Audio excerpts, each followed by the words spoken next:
நிச்சயமாக விடாமுயற்சிங்கிறது ஒரு ஏமாற்றம் தருகிற படமாக தான் இருக்கும். காமன் ஆடியன்ஸ் வந்து பெருசாக இம்ப்ரெஸ் பண்ணாது அப்படின்னு தான் நான் நினைக்கிறேன். அப்படி ஒன்று நடந்தால் அது மகிழ் திருமேனிக்கு வந்து பாஸ் மார்க் கிடைக்காது.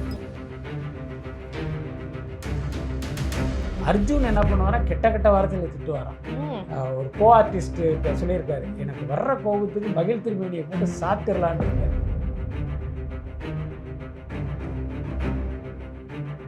லைக்கா இவ்வளோ பெரிய நிறுவனம், அந்த நிறுவனத்திலே பார்த்தீங்கன்னா வேலை பார்ப்பவர்களுக்கு 4 மாதமாக ப்ராப்பராக சம்பளம் கொடுக்கப்படலை அப்படின்றாங்க. ஸோ இப்போ அந்த டயத்தில் இவங்க பணத்தை செட்டில் பண்ணல அப்படின்னா டப்புன்னு வந்து ஒரு கேஸை போட்டு இந்த படத்தினுடைய ரிலீஸை வந்து அவங்க பிளாக் பண்ணுறதுக்கு வாய்ப்பு இருக்காரு. மகிழ் திருமேனி தப்பிப்பதற்கான வாய்ப்பு ரொம்ப குறைவு. படம் வேணா தப்பிச்சிடும், சொன்ன அந்த நாட்களில் வந்து ரிலீஸ் ஆகிடும். ஆனால் மகிழ் திருமேனி இந்த படத்தில் வந்து தப்பிப்பதற்கான வாய்ப்பு குறைவுன்னு தான் நான் நினைக்கிறேன். இந்த படத்தினுடைய கதைங்கிறது தெரியும். பிரேக் டவுனிலிருந்து திருடப்பட்ட கதை தான். ஏன் நம்ம திருடப்பட்டதுன்னு அழுத்தி சொல்கிறோம் அப்படின்னா அது உண்மையிலேயே திருடப்பட்டது தான். அதுவும் திருடி மாட்டிக்கொண்ட ஒருத்தருடைய படமாக தான் அதை நம்ம எடுத்துக்கணும். அந்த படத்தினுடைய கதை நமக்கு தெரியும்.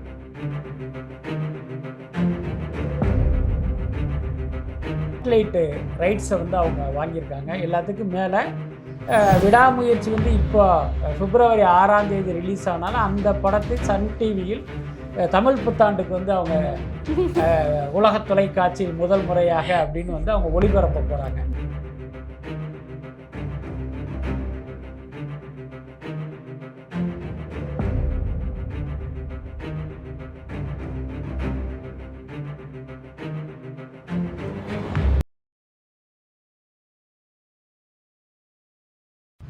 எம்ஜிஆர் டிவி சினிமா நேயர்கள் அனைவருக்கும் வணக்கம். நான் சுகன்யா உங்களோட இணையிறது. இன்னைக்கு நம்மளோட கான்வர்சேஷனில் இணையிறாரு ஜேர்னலிஸ்ட் பிஸ்மி சார். அவரை வெல்கம் பண்ணிடலாம். Welcome to the show sir. வணக்கம் சார். விடாமுயற்சி வந்து ஒரு வழியாக பல முயற்சிகளுக்கு அப்புறம் வந்துட்டு ரிலீஸ் ஆக போகுது அப்படின்னு கேள்விப்பட்டோம். ஆயிடுமா சார்?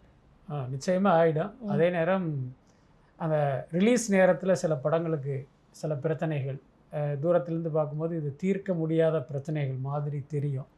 அதை தீர்ப்பதற்கு அந்த ரிலீஸுக்கு முதல் நாள் ராத்திரி விடிய பஞ்சாயத்துக்கெல்லாம் நடந்து அப்புறம் ஒரு வழியாக அந்த ஷோ டைமில் வந்து அந்த கேடிஎம் ரிலீஸ் ஆகி அந்த படங்கள் வந்து திரைக்கு வரும். கிட்டத்தட்ட அந்த மாதிரியான நெருக்கடி வந்து விடாமுயற்சி படத்துக்கும் இருக்குது. வழக்கமாக மற்ற படங்களுக்கு என்ன பிரச்சனை இருக்கும் அப்படின்னா, ஏதாவது ஃபைனான்சியர்கிட்ட கடன் வாங்கியிருப்பாங்க, அந்த பணத்தை செட்டில் பண்ணால் தான் அவர் வந்து என்ஓசி கொடுப்பாரு. அதுக்கப்புறமா தான் கேடிஎம் ரிலீஸ் ஆகும். விடாமுயற்சியை பொறுத்த வரைக்கும் அந்த மாதிரியான பிரச்சனை பெருசாக ஒன்றும் இல்லை. அதே நேரம் அந்த கதை திருட்டு தொடர்பாக உங்களுக்கு பாரமவுண்ட் பிக்சர்ஸ் வந்து இவங்களுக்கு ஒரு லீகல் நோட்டீஸ் அனுப்பி அந்த பணம் வந்து இன்னும் செட்டில் பண்ணப்படாமலே இருக்குது. கடைசியாக ஒரு 13 கோடி ரூபா கொடுத்தா இந்த பிரச்சனையெல்லாம் சால்வ் ஆகிடும் அப்படிங்கிற கட்டத்தில் தான் இப்போ இருக்குது. நாம் பேசி கொண்டு இருக்கிற இந்த கட்டத்தில் இதுதான் பிரச்சனை. இந்த 13 கோடி ரூபாயை லைக்கா வந்து சரியாக அந்த பாரமௌண்ட்டுக்கு செட்டில் பண்ணாங்க அப்படின்னா எந்த பிரச்சனையும் இருக்காது அப்படின்னு தான் நினைக்கிறேன். ஓகே. அந்த என்ஓசி வந்து கொடுத்துட்டாங்களா? இன்னும் வந்துருச்சா? இன்னும் வரலையா சார்? இல்லை, பணம் வந்து அவங்க கிட்ட போனால் தானே என்ஓசி கொடுக்கும். என்ஓசிங்கிறது நான் ஜஸ்ட் ஒரு மெயில் தானே. நான் இன்னொன்று பார்த்தீங்கன்னா, இந்த என்ஓசி கிடைச்சா தான் கேடிஎம் ரிலீஸ் ஆகுங்கிற மாதிரி பிரச்சனை கிடையாது. ஏன்னா இது வந்து இவங்க இந்த செட்டில்மெண்ட்டுக்கு வரலை அப்படின்னா அவங்க லீகலாக போவாங்க. லீகலாக போய் திடீர்னு, ஏன்னா இப்போ பாரமவுண்ட் பிக்சர்ஸ்க்கு பாம்பேயில் வந்து லீகல் டீம் இருக்காங்க.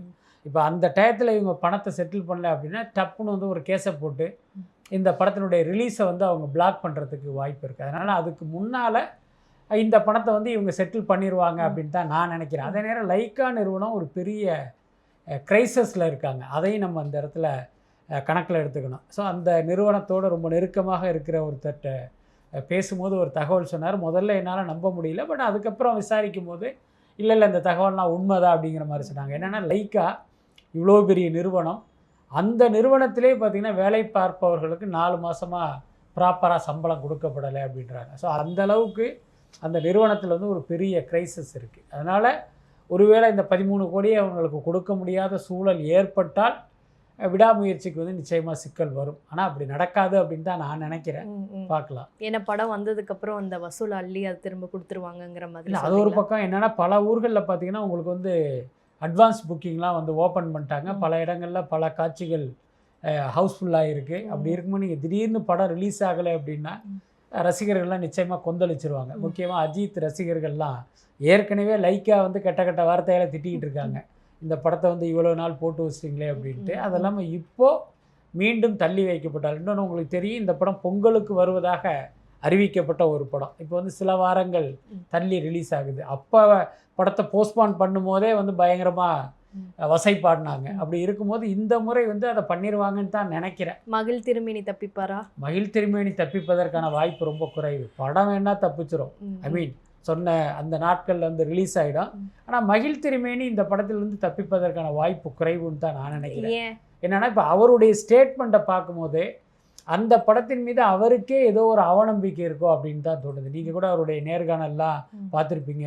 இந்த படத்தை பெருசாக எதிர்பார்த்து வராதிங்க, எந்த மைண்ட் செட்டோடையும் வராதிங்க, எந்த மைண்ட் செட்டும் இல்லாமல் வாங்க அப்படின்னு பார்த்தீங்கன்னா அந்த படத்தின் மீது உங்களுக்கெல்லாம் எந்த விதமான எக்ஸ்பெக்டேஷனும் வந்துடக்கூடாது.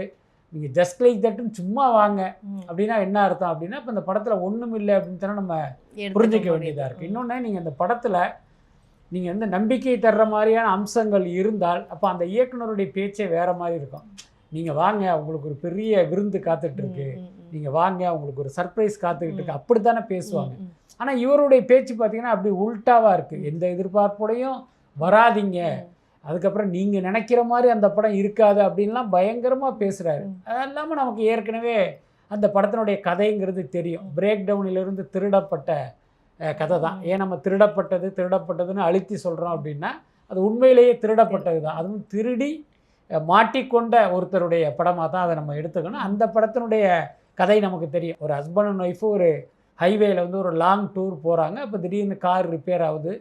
ஒருத்தர் ஹெல்ப் பண்ண வர்ற மாதிரி அந்த மனைவியை கடத்திட்டு போயிடுறான். அந்த மனைவியை அவர் தேடி போகிறாரு. இதுதான் அந்த படத்தினுடைய கதை. இந்த கதையை நீங்கள் யோசிக்கும் போது பார்த்தீங்கன்னா இது ஒரு காமன் ஆடியன்ஸுக்கு, அதாவது ஒரு ஜென்ரல் ஆடியன்ஸுக்கு பார்த்தீங்கன்னா என்டர்டெயின்மெண்ட்டாக அந்த படத்தில் ஒன்றுமே கிடையாது. ஒரு ஆக்ஷன் விரும்புகிற ஒரு ஆடியன்ஸுக்கு பார்த்தீங்கன்னா இந்த படம் வந்து ஓரளவுக்கு பிடிப்பதற்கு வாய்ப்பு இருக்குது. ஆனால் படத்தில் வந்து 4 பாட்டு இருக்கணும், 4 சண்டை இருக்கணும், காமெடி ட்ராக் இருக்கணும், லவ் இருக்கணும், அது இருக்கணும், இது இருக்கணும்னு இந்த ஒரு டெம்ப்ளேட் சினிமாவை பார்த்து பழக்கப்பட்ட ஆடியன்ஸுக்கு நிச்சயமாக விடாமுயற்சிங்கிறது ஒரு ஏமாற்றம் தருகிற படமாக தான் இருக்கும். அப்படி என்னுடைய கணிப்பு. ஏன்னா நம்மளுடைய சினிமா அனுபவத்தை வைத்தும் அந்த பிரேக் டவுன் கதை நமக்கு தெரியும், மகிழ் திருமேனியுடைய ஸ்டேட்மெண்ட்டு, இதெல்லாம் தொகுத்து பார்க்கும்போது இந்த படம் வந்து காமன் ஆடியன்ஸ் வந்து பெருசாக இம்ப்ரெஸ் பண்ணாது அப்படின்னு தான் நான் நினைக்கிறேன். அப்படி ஒன்று நடந்தால் அது மகிழ் திருமேனிக்கு வந்து பாஸ் மார்க் கிடைக்காது. அந்த அடிப்படையில் தான் நான் சொல்கிறேன். ஓகே. இப்போது சன் பிக்சர்ஸ் அதை பயங்கரமாக ப்ரமோஷன் பண்ணிட்டுருக்காங்க. அதோட பேக்கப் சீன்ஸ் எல்லாம் வந்து எடுத்து போட்டுட்டு ப்ரமோட் பண்ணிகிட்ருக்காங்க. அண்ட் விஜய் த்ரிஷாவோட ஸ்கில்ஸை வந்து ப்ரமோட் பண்ணிகிட்ருக்காங்க.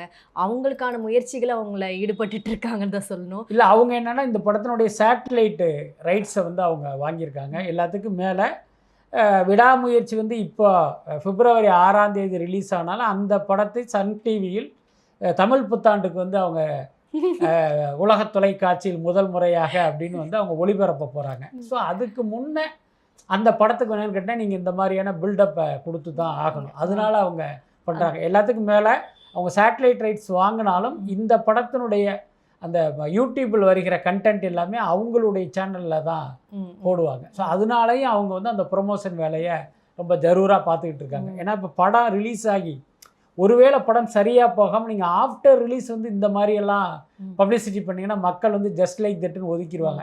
இப்போ படமே மொக்க, இதில் இது அறையா அப்படின்ட்டு. அந்த ரிலீஸுக்கு முன்னால் அந்த படத்துக்கு ஒரு எதிர்பார்ப்பு இருக்கிற இந்த சூழ்நிலையில் இப்படியெல்லாம் ப்ரொமோட் பண்ணோம்னா நமக்கு அது ப்ளஸ் ஆகும் அப்படின்னு நினைக்கிறாங்க. முக்கியமாக என்னென்னா ஆடியன்ஸ் கிட்ட கிடையாது, அந்த படத்தை நாங்கள் இத்தனாம் தேதி ஒளிபரப்புகிறோம் அப்படின்னு சொல்லிட்டு அவங்க ஒரு மார்க்கெட்டிங் பண்ணுவாங்க. விளம்பரதாரர்களிடம் ஒரு ஸ்பாட்டுக்கு இவ்வளவு அப்படின்னு அவங்க கலெக்ட் பண்ணுவாங்கல்ல, அதுக்கு இதெல்லாம் உதவும்னு நினச்சி பண்ணுறாங்கன்னு நினைக்கிறேன். ஓகே. மகிழ் திருமேனி இதில் வந்து எதாவது எஃபர்ட் போட்டு வேறு ஏதாவது ஒரு கிளிம்ஸோ இல்லை வந்து இடையில மக்களை கவரக்கூடிய விஷயங்களோ ஏதாவது ஆட் பண்ணியிருக்க வாய்ப்பு இருக்குதுன்னு நினைக்கிறீங்களா? இல்லை, அது சொல்ல முடியாது. என்னென்னா அவருக்கு வந்து சொந்த சரக்கு நிறைய இருந்திருந்தாலும் ஒரு படத்தை வந்து காப்பீடிச்சிருக்க வேண்டிய அவசியமே இல்லை. இன்னொன்று, ஒவ்வொரு இயக்குனருக்குமே மிகப்பெரிய கனவு என்ன அப்படின்னா நம்ம விஜய் வச்சு இயக்கணும், ரஜினியை வச்சு இயக்கணும், அஜித்தை வச்சு இயக்கணும். இதுதான் முக்கியம். நீங்கள் ஒரு 100 இயக்குனர்களை கூப்பிட்டு உங்களுடைய ஆம்பிஷன் என்னன்னு கேட்டால் இதுதான் பதிலாக சொல்லுவாங்க. கிட்டத்தட்ட 99% பேருடைய பதில் வந்து இதுவாக தான் இருக்கும். அப்போ மகிழ் திருமேனியுடைய கடந்த கால படங்கள்லாம் பார்த்திங்கன்னா அருண் விஜயை வைத்து இயக்கிய ஒரு இயக்குனர் தான். அதுக்கப்புறம் உதயநிதி ஸ்டாலினை வச்சு ஒரு படம் இயக்குனார். அது வந்ததும் தெரியல, போனதும் தெரியல. அது ஒரு நாள் படமாக போச்சு. ஸோ இப்படி ஒரு தோல்வி பட இயக்குனராக இருந்த மகிழ் திருமேனிக்கு ஏதோ ஒரு வகையில் பார்த்தீங்கன்னா அஜித் படத்தை இயக்குகிற வாய்ப்பு கிடைக்கும் போது அவர் எவ்வளோ பெரிய எஃபர்ட் போட்டிருக்கணும். முதல் விஷயமா என்னென்னா, அஜித்தை வந்து நான் இந்த மாதிரிலாம் வந்து காட்ட நினைக்கிறேன், அஜித்துடைய கேரக்டர் வந்து இப்படியெல்லாம் பண்ண நினைக்கிறேன் அப்படின்னு வந்து அவர் தன்னுடைய சொந்த கதையில் அஜித்தை நடிக்க வச்சிருக்கணும். அதுதானே சரியாக இருந்திருக்கும். பட் ஆனால் அவர் அப்படி செய்யாமல் அஜித் என்கிற ஒரு மிகப்பெரிய நடிகரை இயக்குகிற வாய்ப்பு கிடைத்தும் நீங்கள் இன்னொரு ஆங்கில படத்தை திருடி அந்த கதையில் தானே நீங்கள் அஜித்தையே நடிக்க வச்சுருக்கீங்க. அப்படி இருக்கும்போது உங்களுக்கு என்ன இதில் வந்து பேர் கிடைச்சிட போகுது? மிஞ்சி போனால் என்னென்னு கேட்டிங்கன்னா, உங்களுக்கு டேக்கிங்ஸ் நல்லாயிருக்கும். ஒவ்வொரு ஷாட்டும் ஒரு ஆங்கில படம் மாதிரி எடுத்திருப்பதற்கு வாய்ப்பு இருக்குது. அதுக்கு 2 காரணம். ஒன்று, நீங்கள் வந்து திருடுனது பிரேக் டவுன் படத்திலிருந்து திருடிக்கிங்க, அந்த ஷாட்டை நீங்கள் ரீக்ரியேட் பண்ணாலே ஒரு ஆங்கில படம் மாதிரியான தோற்றம் வந்துடும். இன்னொரு பக்கம் இந்த படம் முழுக்க அசர்பைஜானில் எடுக்கப்பட்ட ஒரு படம். அசர்பைஜான் பார்த்திங்கன்னா தமிழ் சினிமாவில் பெரும்பாலும் வராத ஒரு லொக்கேஷன். நீங்கள் அங்கே போய் கேமராவை எங்கே வச்சாலுமே உங்களுக்கு அது வந்து புதுசாக இருக்கும். ஸோ இதெல்லாம் தான் அந்த படத்துக்கு பெரிய ப்ளஸ்ஸாக இருக்குமே தவிர மகிழ் திருமேனியை ஒரு கொண்டாடுகிற அளவுக்கான படமாக இது இருப்பதற்கு வாய்ப்பு இல்லைன்னு தான் நினைக்கிறேன். ஓகே, இப்போ த்ரிஷா அஜித் காம்பினேஷனில் பண்ணுறாங்க, பேக் டு ஒரு ஃபார்மில் வந்து இருக்காங்க. அது எந்த அளவுக்கு ஒரு விஷுவல் ட்ரீட்டாக இருக்கும்?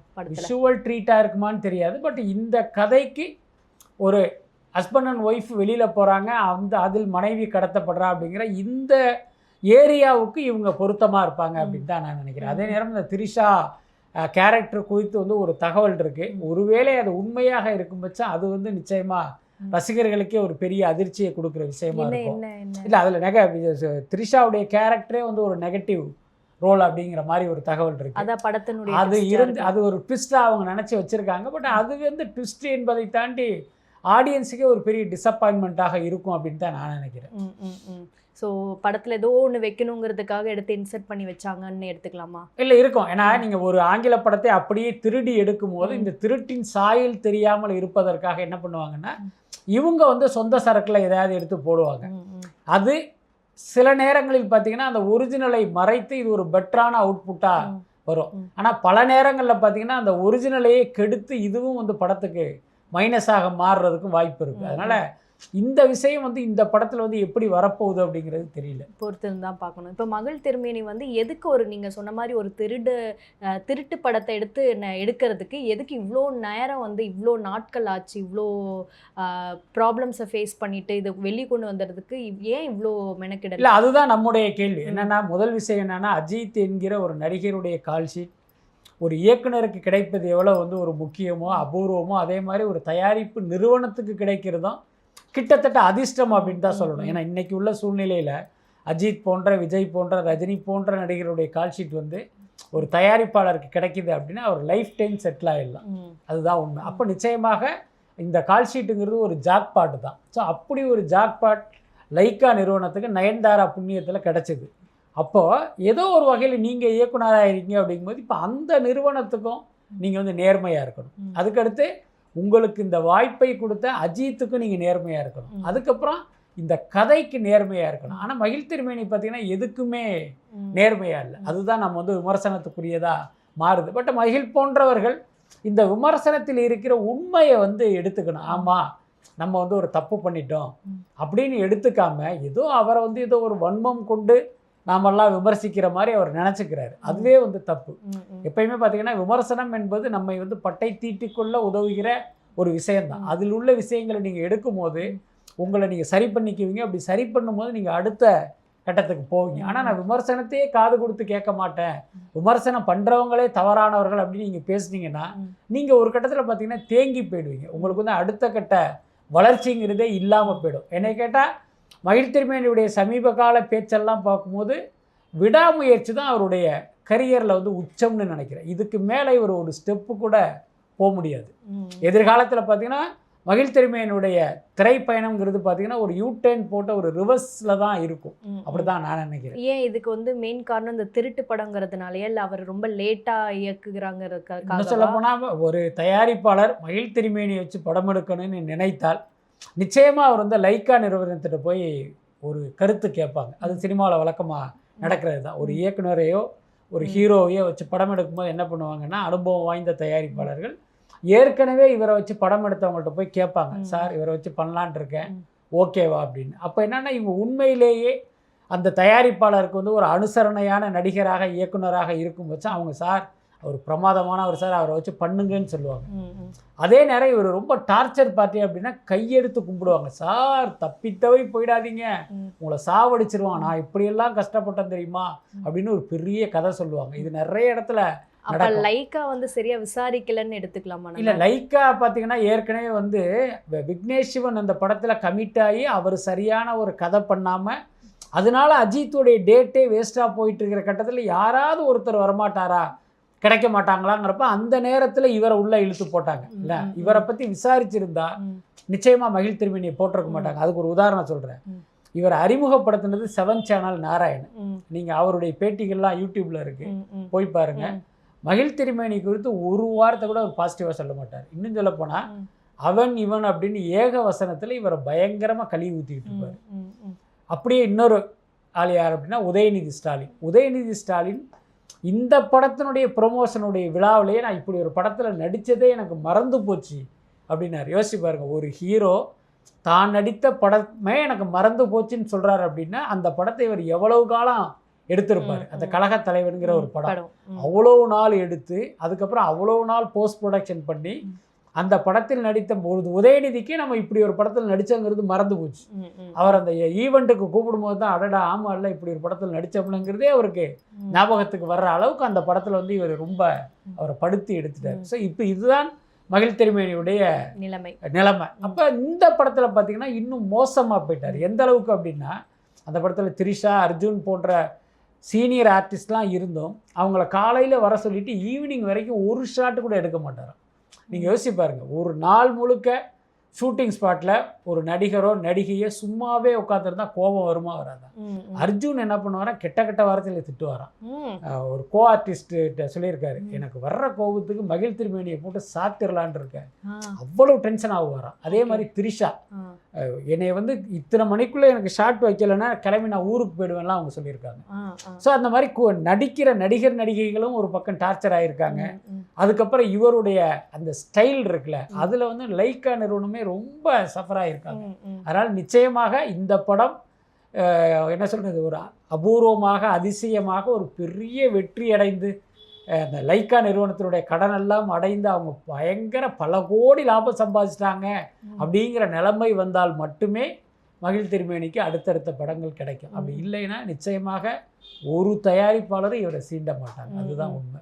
பார்ப்போம் லைக்கா தப்பிக்குமாங்கிறது வந்து இந்த படம் வெளியானதுக்கு அப்புறம் தான் நம்மளுக்கு தெரிய வரும் சார். நிகழ்ச்சியில் வந்துட்டு இவ்வளோ நேரம் எங்கள் கூட நிறைய நியூஸ் வந்து பகிர்ந்துக்கிட்டீங்க. எனக்கு தெரியாத நியூஸ்லாம் ஆஸ் யூஷுவல் வந்து புட்டு உடைச்சிங்க சார். Thanks for coming. ரொம்ப நன்றி.